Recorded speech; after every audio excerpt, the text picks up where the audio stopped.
Well, Biden seems to be having a rough go at it. Trump is making sure the spotlight remains squarely on him for some controversial statements during a recent appearance in South Carolina.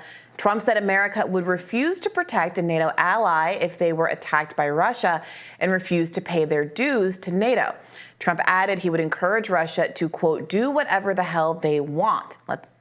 This comes as Trump posted on Truth Social, encouraging a halt in so-called foreign aid giveaways.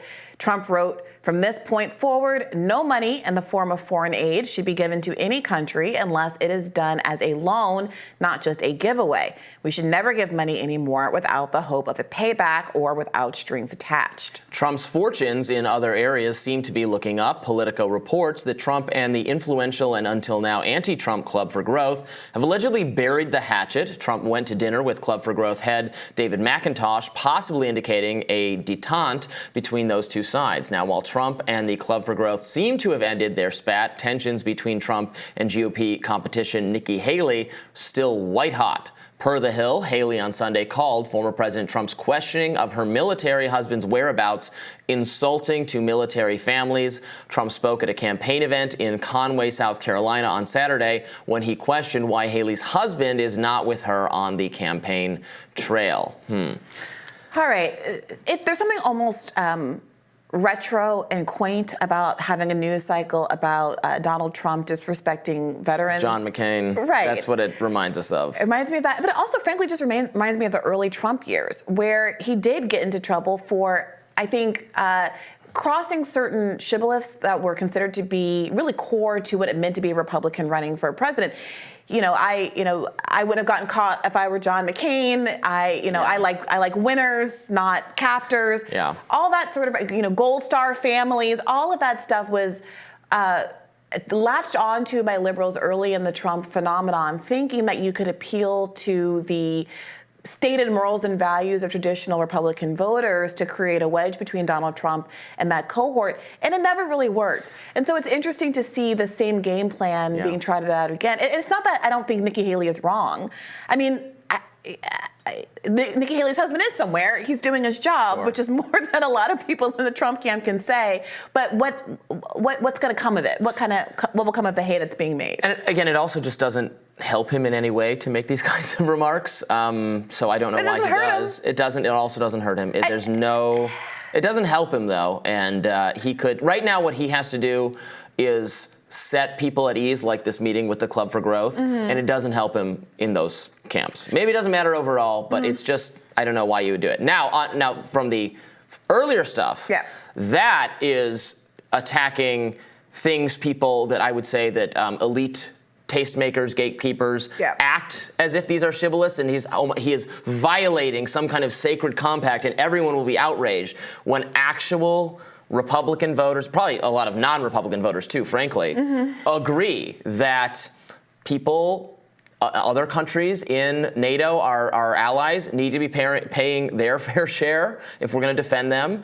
that foreign aid has gotten totally out of control, that it is not helpful to the American defense policy to give unlimited amounts of money to foreign governments without any strings attached, without any return on these investments. He is saying things there that are actually popular with the American people, that are popular with probably many Democrats and progressives and leftists and independents as well, in terms of not, funding endless war without any idea what the overall principle is here. In terms of Ukraine and Russia. Now, should he have? I would say you shouldn't give some sort of blanket permission or license to Russia or Putin or anyone like that. But the basic point that we have been paying for the defense of Europe rather than the most affected countries by this, how Zelensky describes it as this existential conflict, like the rest of Europe is about to be invaded. Well, France isn't taking it very seriously if that's the case. Neither is Germany, neither is the UK. Why are we on the hook for so much of it when it's their backyard? Right. I mean, I think you're right about there being a broad objection to skyrocketing military spending. But that has shades to it, right? Trump's framing of this as though it's some kind of mob protection racket that the United States is offering to the rest of the globe. Hey, you pay me your shares and we will protect you. Isn't exactly. Well, I don't know. That's kind of what it is. But that's never been how it's sold, right? And I think there's something useful about him pulling off the veneer of this.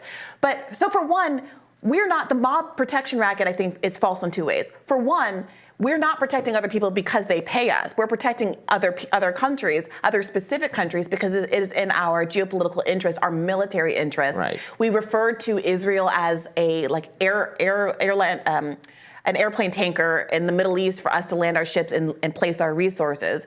And let's not get it twisted. None of this has ever been out of the benefit of our heart. And that leads into the other thing, which is that it's really pulling back the veil of the narratives that have been spun to get the American public to accept all of this military spending, which is that we're spreading democracy. We're protecting our allies across the world. Think about what we were told as the October 7th conflict got up and going last year, which is that Israel is one of our closest allies. We have to defend Israel at all costs. People like Hakeem Jeffries for years talking about Israel as the sixth borough of New York. We have a very special relationship. Elon Musk and John Fetterman putting on the dog tags. There's all this symbolism that suggests it's almost like a familial obligation. We share the same values. They are the only democracy in the Middle East. And when you have Donald Trump starting to talk in this very different way, it really exposes the extent to which all of that is a cloud of phooey. Now, I do think there's something real there, that the underlying geopolitical interests are still there, which is why the establishment is going to be upset with Donald Trump for speaking in these terms. But it's not because they have some deep commitment to democracy. Right. Well, and that's what he's saying the quiet part out loud in a clarifying way. And if we're going, and what he said there that I think will resonate with so many people is, if you're going to give foreign military aid, what is it we're getting out of it? Why are we doing this? Because under the Biden administration, where I don't even understand what his philosophy of making the world a safer place even is, because he careens wildly from one to the other. That's the problem. Like, Trump might not be aware of the reasons or may have forgotten the reasons, but the establishment has its reasons. It's protecting various energy reserves. It's maintaining American natural gas dominance. It is having military silos in different parts of the world. I mean, there are reasons. And I think that's what the dissonance here is, that there's a kind of anti-establishment veneer to what Donald Trump is saying. And there's both an establishment and anti-establishment objection to what Donald Trump is saying, because it's not quite hitting the truth of the matter, even though the effect of what he's saying would satisfy multiple constituencies in the United States. And speaking of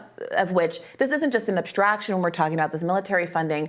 On, Friday, the Senate moved forward with a vote with 67 senators who voted to approve this $95 billion aid package, the clean funding bill, as it were. Remember, this is what Democrats wanted to do in the first instance last year, and Republicans insisted that if you wanted to fund Ukraine and Israel and Taiwan, that you had to get a border package going. Democrats called Republicans bluff, gave them a very conservative border package, and because that was perceived to basically kill Trump's ability to run on Democrats' border malfeasance, they killed that, and now we're back to this clean bill, which did pass. It needed 60 votes. They got 67. So Republicans were not overwhelmingly, but enough in the on Senate. board in the Senate. But we'll see. Now the House is the House is making a lot of. I'm hearing a lot of anti this bill sentiment. Again, along the lines Trump is saying here, specifically that how much more aid are we going to get Ukraine? This is another $100 billion out the door, or however much it is at this point.